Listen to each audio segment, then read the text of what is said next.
Actually, we were looking for some new stuff. I mean, some really new ideas that we can develop with a new brand we were thinking of. And then we found that recycled materials were, let's say, the future. I mean, the pollution problem is there.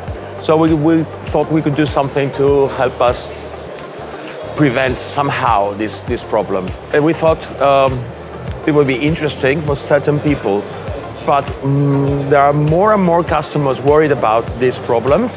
And of course, the retailers are also aware of this problem, and they're buying, even targeting certain sectors with vegan shoes or ecological shoes or sustainable shoes. So the demand is much bigger than we expected. There are more people doing these things with plastic waste. You can find backpacks and you can find some garments. We're definitely going into garments because it's something we can relate to. But next step will be maybe expand the shoe line down to kids and develop the very short clothing line we have just started.